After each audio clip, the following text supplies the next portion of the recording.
in the previous session we have discussed about transcription, which is a process where the genetic information present in the DNA molecule is transferred into a single-stranded mRNA molecule.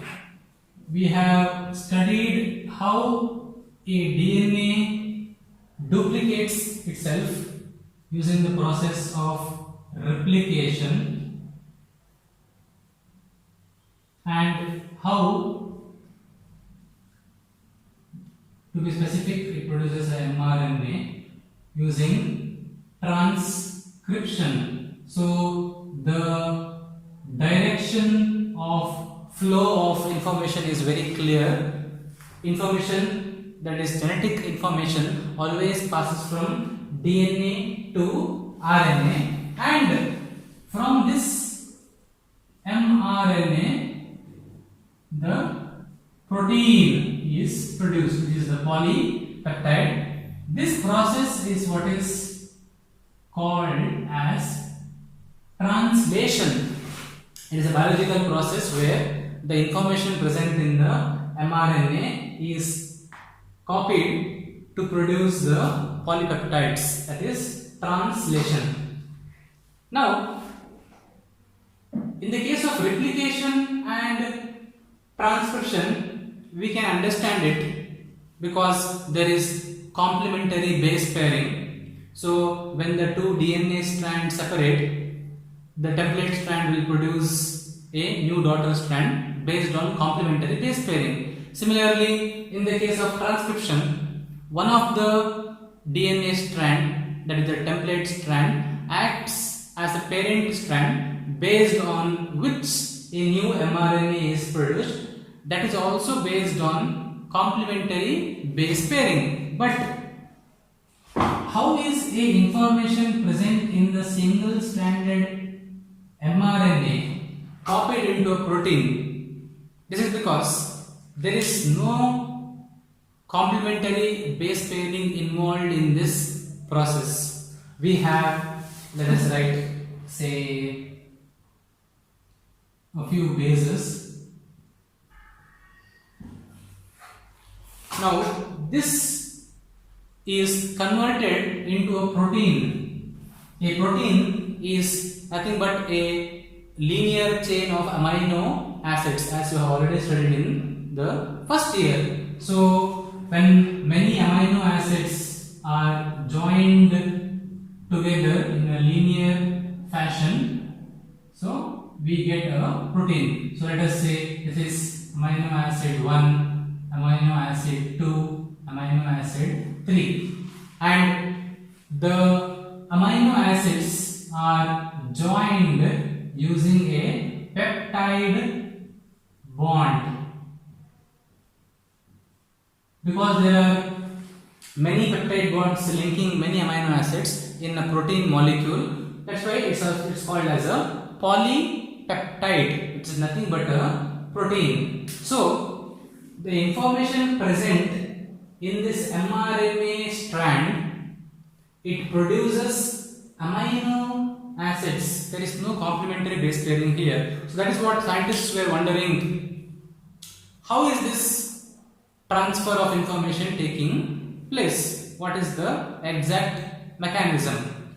When we look at the amino acids present, there are roughly 20 amino acids that we see.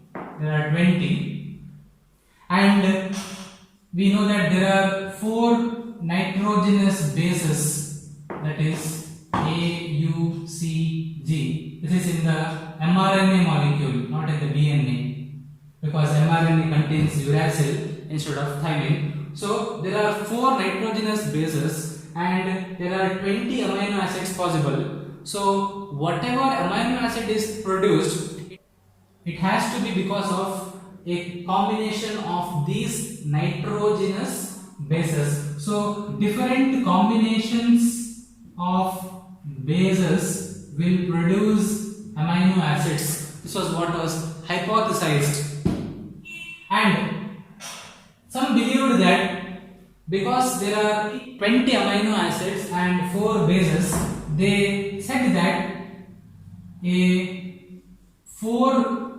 nucleotide base combination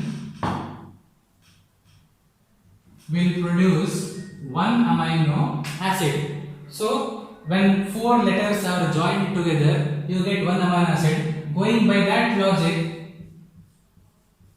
4 into 4, 16 amino acids will be produced. Each amino acid contains 4 bases, that is the combination. But there are 20 amino acids, so this is not acceptable. Later,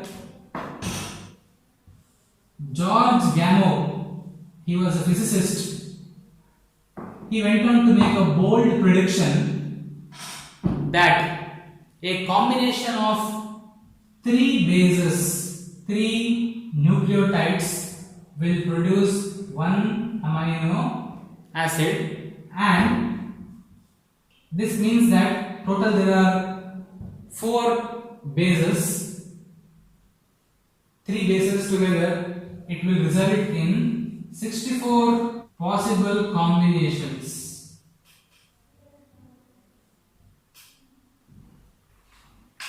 So 64 different permutations and combinations of 3 nitrogenous bases is responsible for the 20 amino acids. This was what was proposed by George Gamow. This is what is called as a codon.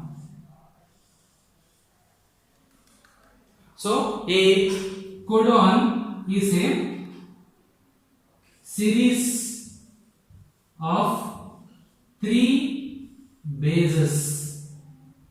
It will code for an amino acid, coding for an amino acid. Because it is made up of 3 bases, these are called as triplet codons, made up of 3 bases. Sequence what we have written over here. So according to George Gamow, a series of 3 nucleotides, say AUG, GAG, GUG and UGA. So this is called as one codon.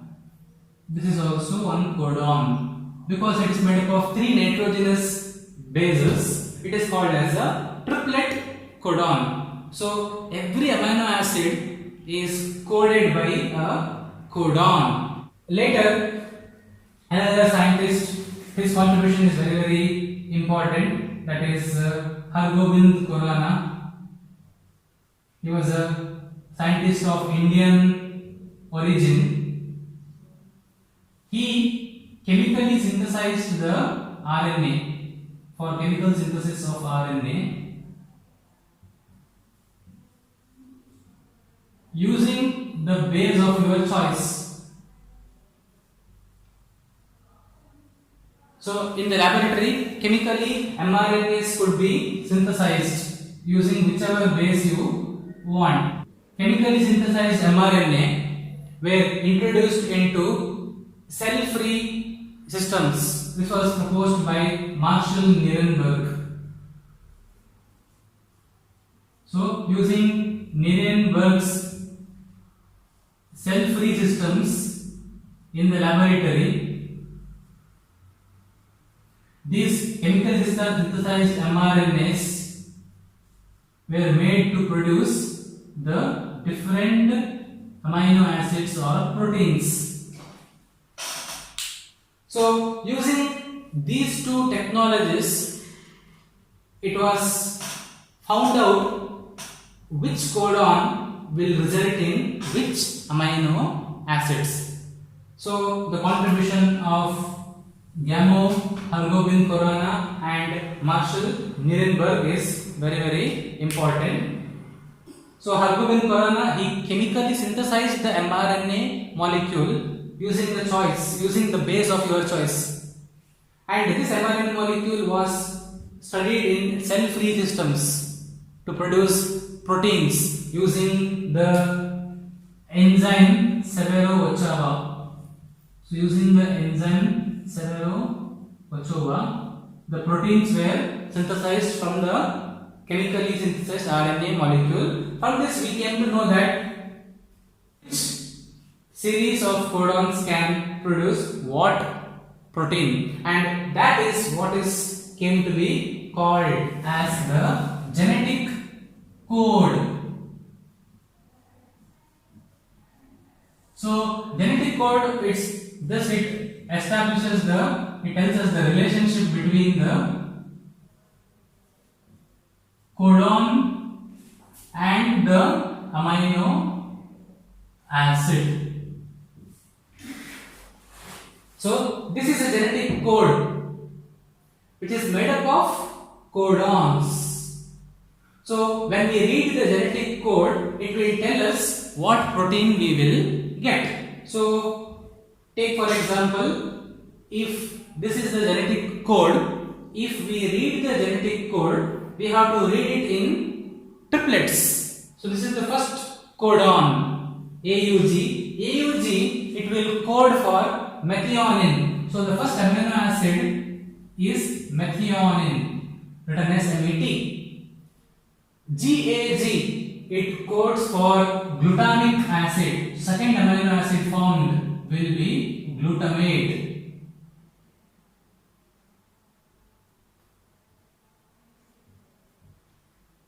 Glutamic acid, glutamate. GUG stands for valine. UGA, it does not stand for anything. It is a stop codon. It does not code for any amino acid. So the protein that you get out of this genetic code, it contains 3 amino acids containing methionine, glutamate and valine in a linear chain, which are all joined using peptide bond. So that is the difference between genetic code and codon. Codon is a series of 3 nitrogenous bases which will produce an amino acid. When these codons are read in a particular frame, reading frame, that is what is called as a genetic code. It establishes the relationship between the codon and the amino acid. According to George Gamow, there are 64 possible combinations. These are nothing but the codons. Each codon is 3 letters. So 64 codons, they code for the 20 different amino acids. Let us see how. So we can make a checkerboard like this, wherein on this side we represent the first base in a codon, and here we represent the second position, and here we represent the base that will represent the third position. So each amino acid is coded by a triplet codon. So we start from here. The first position is U. Start from here again. So we have U. Second position is C, U. Then we have U, C, C. We have U, C, A. And we have U, C, G.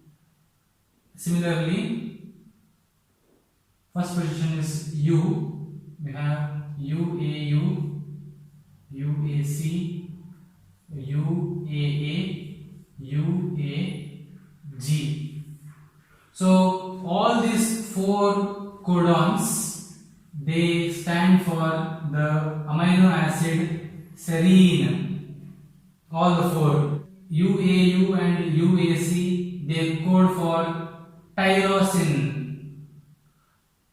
Interestingly, these 2 codons are called as the stop codons. They do not code for any amino acid, but they play a very important role in the process of translation. So they are present where the translation stops. Therefore, they are called as stop codons UAA and UAG. If you are ready for the last one, that would be UGU, UGC, UGA and UGG. Once again, UGA is a stop codon, whereas UGU and UGC, these two seen, UGG stands for tryptophan. Similarly, in this first case, U, then we have UUC, we have UUA and UUG. These two code for amino acid leucine, and the first two, these two code for the amino acid phenylalanine. So like this we can fill up all the possible boxes and we would end up with 64 possible combinations that is displayed on the board right now. So 64 codons are responsible for the production of 20 amino acids. We have written just one row over here. Now there are certain properties of genetic code. So when we are seeing the genetic code, they display certain properties, important properties. One, the genetic code is triplet, that is in the form of a triplet codon, that is it is made up of a series of 3 bases.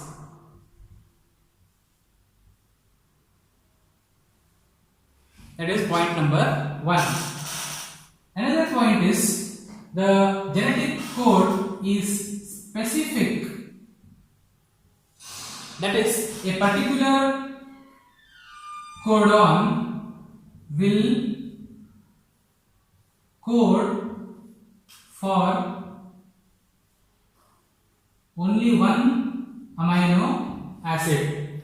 The same codon cannot code for 2 different amino acids. So one codon will code for only one amino acid. For example, UUU, it will code only for phenylalanine. UUU does not code for another amino acid, say valine or tryptophan. That is what is meant by specificity. That is point number 2. At the same time, the genetic code is degenerate. Also, genetic code is degenerate. It means that more than one codon can code for the same amino acid.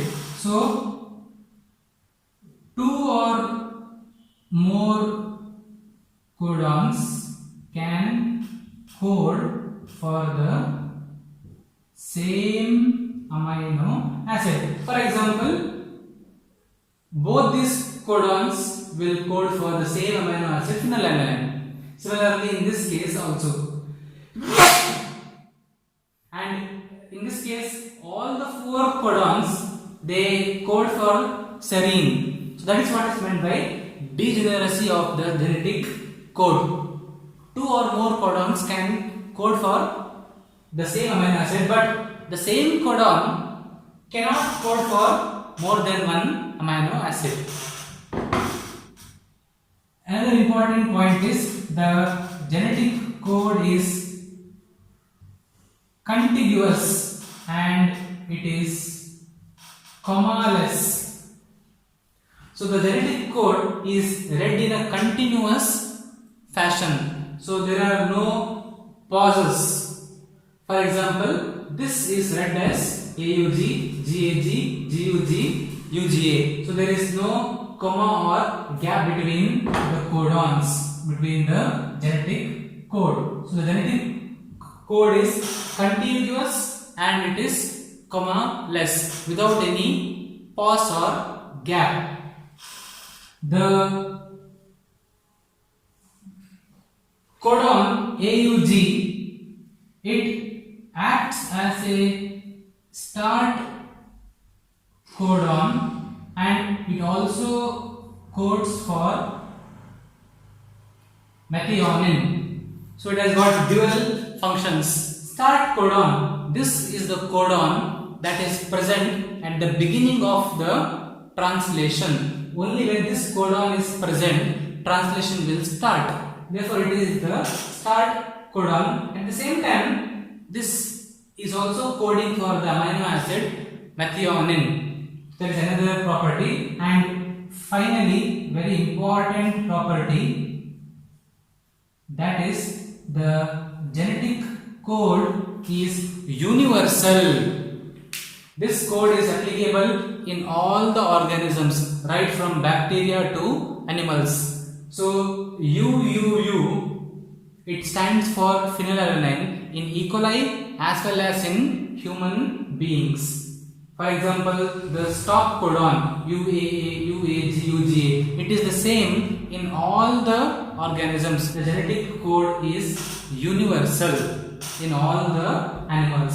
So these are the properties of the genetic code. It is present in the form of triplet codons. It is universal, it is contiguous, it is specific, it is degenerate, and it has got multiple functions also.